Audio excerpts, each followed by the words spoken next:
Alors, une césarienne peut être programmée. Donc, dans ce cas, elle fait l'objet d'une consultation entre le gynécologue obstétricien et la patiente. Lors de cette consultation, sont exposés les bénéfices et les risques de chaque voie d'accouchement, donc la césarienne et la voie basse. Et l'obstétricien et la patiente se mettent d'accord sur une voie d'accouchement. Donc, parfois, il n'y a pas de différentes possibilités. Par exemple, si le placenta est devant le col, il n'y a pas de possibilité d'accouchement voie basse. Et donc, une césarienne est obligatoirement programmée. Puis, d'autres situations, on peut être amené à envisager le pour, le contre de chaque voie d'accouchement. Et puis, on trouve une solution qui convient à la patiente. La césarienne peut également survenir en urgence. Et là, c'est vrai que c'est un contexte très différent pour la patiente parce que ce moment de discussion n'a pas lieu ou alors de façon assez restreinte dans le temps.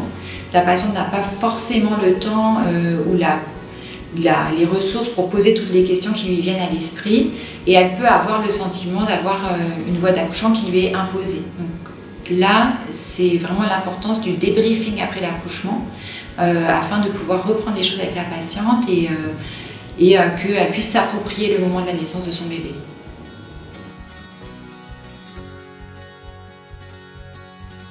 Alors encore une fois, cela va dépendre du contexte. Donc une césarienne programmée, donc déjà la patiente connaît le jour, l'heure de la césarienne, elle peut choisir la personne qui l'accompagne. Et dans ce cas, à l'heure dite, la patiente est conduite en salle d'opération. On lui pose l'anesthésie loco-régionale alors qu'on la surveille elle médicalement et également son bébé. Elle est accompagnée généralement par la sage-femme. Et puis une fois que tout est installé, son accompagnant peut rentrer dans la salle d'intervention.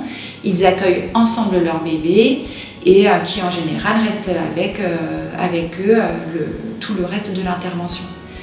Et puis si cette césarienne a lieu en urgence, en fonction du temps qu'on a afin de faire naître le bébé, eh bien, tout cela peut se dérouler de façon très différente. Parfois la patiente peut nécessiter d'avoir une anesthésie générale. Il est parfois difficile de conduire l'accompagnant en salle d'intervention parce que l'urgence est vitale et ne permet pas d'organiser tout cela. Et donc tout ce qu'on essaye de faire pour rendre ce moment apaisé peut parfois être chamboulé par les circonstances de cette césarienne.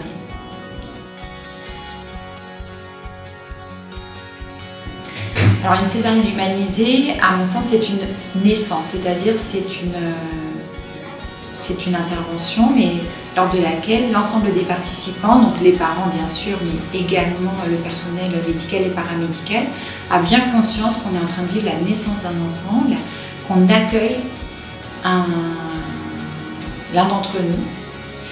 Et je pense que quelles que soient les circonstances, alors bien sûr, si on est dans une situation apaisée où on a du temps, cela peut passer par la réalisation de certains gestes, comme par exemple baisser le champ au moment de la naissance du bébé, parfois même permettre à l'accompagnant de couper le cordon si cela est possible.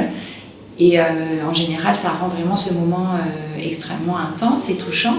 Mais même en urgence, et même si on ne peut pas réaliser l'ensemble de ces petits gestes, je pense qu'un état d'esprit général où vraiment tout le monde a bien en tête le fait qu'on accueille un nouveau-né permet d'humaniser tout simplement ce moment.